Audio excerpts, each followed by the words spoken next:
उत्तर प्रदेश में बीजेपी के नए प्रदेश अध्यक्ष के तौर पर पंकज चौधरी की ताजपोशी के साथ संगठन में बदलाव की प्रक्रिया पूरी हो गई है।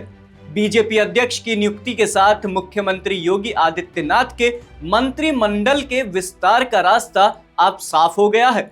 माना जा रहा है कि नए साल में एंट्री करने और खरमास खत्म होते ही कैबिनेट विस्तार की कवायद शुरू हो जाएगी। नमस्कार, मैं एकाग्र गुप्ता और आप देख रहे हैं द हिंदी टॉप। मुख्यमंत्री योगी आदित्यनाथ की अगुवाई वाली कैबिनेट में फिलहाल 54 मंत्री हैं, जबकि कैबिनेट में 60 मंत्रियों का कोटा है। इस तरह योगी सरकार में 6 मंत्री पद खाली हैं। 2027 में विधानसभा चुनाव होने हैं। ऐसे में योगी कैबिनेट विस्तार के जरिए बीजेपी यूपी में अपने सियासी समीकरण को साधने का दांव चल सकती है। माना जा रहा है कि यूपी को तीसरा डिप्टी सीएम भी मिल सकता है। बीजेपी ने खरमास लगने से पहले यूपी में प्रदेश अध्यक्ष और राष्ट्रीय अध्यक्ष के लिए नितिन नवीन को कार्यकारी अध्यक्ष के तौर पर नियुक्ति कर ली है। 15 जनवरी को खरमास लग गया है, जिसके चलते यूपी में कैबिनेट विस्तार को 1 महीने के लिए टाल दिया गया है। अब खरमास के बाद यानी जनवरी के आखिरी समय में कभी भी योगी कैबिनेट में विस्तार होने की उम्मीद है। बीजेपी का लक्ष्य है कि आने वाले चुनावी साल में उसका संगठन और सरकार दोनों पूरी तरह से राजनीतिक तालमेल में रहें। इस तरह से जनवरी के तीसरे हफ्ते के बाद मंत्रिमंडल का विस्तार किया जा सकता है। इसमें कई नए चेहरों की एंट्री हो सकती है तो कई पुराने चेहरों की छुट्टी। पंकज चौधरी से पहले यूपी बीजेपी के अध्यक्ष रहे और वरिष्ठ जाट नेता भूपेंद्र चौधरी को मंत्रिमंडल में शामिल करना लगभग तय माना जा रहा है। भूपेंद्र चौधरी ने 2022 में पार्टी संगठन का कार्यभार संभालने से पहले पंचायती राज मंत्री के रूप में काम किया था। उन्हें पश्चिमी यूपी में राजनीतिक रूप से प्रभावशाली जाट समुदाय तक बीजेपी की पहुंच को मजबूत करने में महत्वपूर्ण माना जाता है।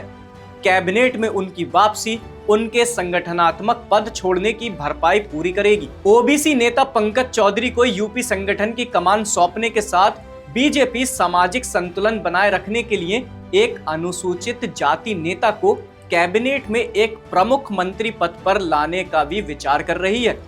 मौजूदा समय में उप मुख्यमंत्रियों केशव प्रसाद मौर्य, जो कि ओबीसी समाज से आते हैं, और ब्रजेश पाठक, जो कि ब्राह्मण समाज से आते हैं, उनके साथ इस बार एससी समुदाय से तीसरे उप मुख्यमंत्री के बनाए जाने की अटकलें तेज हो चुकी हैं। वहीं सूत्रों की माने तो पूर्व जल शक्ति मंत्री और मौजूदा एमएलसी महेंद्र सिंह की योगी सरकार के मंत्रिमंडल की वापसी के संकेत मिल रहे हैं।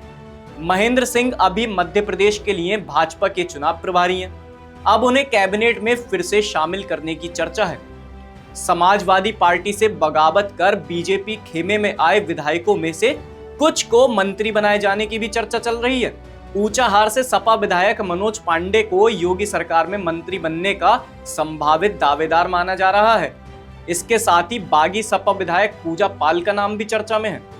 पूजा पाल और मनोज पांडे को सपा ने बाहर का रास्ता दिखा दिया था, जिसके चलते उनके मंत्री बनने की राह में किसी तरह की कोई अड़चन नहीं है। बीजेपी के अंदरूनी सूत्रों की माने तो उनका कहना है कि इस फेरबदल का इस्तेमाल सरकार में क्षेत्रीय असंतुलन को दूर करने के लिए किया जा सकता है। ये देखते हुए कि सीएम योगी और भाजपा के नए यूपी अध्यक्ष पंकज चौधरी दोनों पूर्वी यूपी के सटे हुए क्षेत्रों से आते हैं, सरकार की पहुंच बढ़ाने के लिए कम प्रतिनिधित्व वाले इलाकों से नेताओं को शामिल करने पर विचार किया जा रहा है। ये भी माना जा रहा है कि कैबिनेट विस्तार में पश्चिमी यूपी से लेकर सेंट्रल और बुंदेलखंड से प्रतिनिधित्व दिया जा सकता है।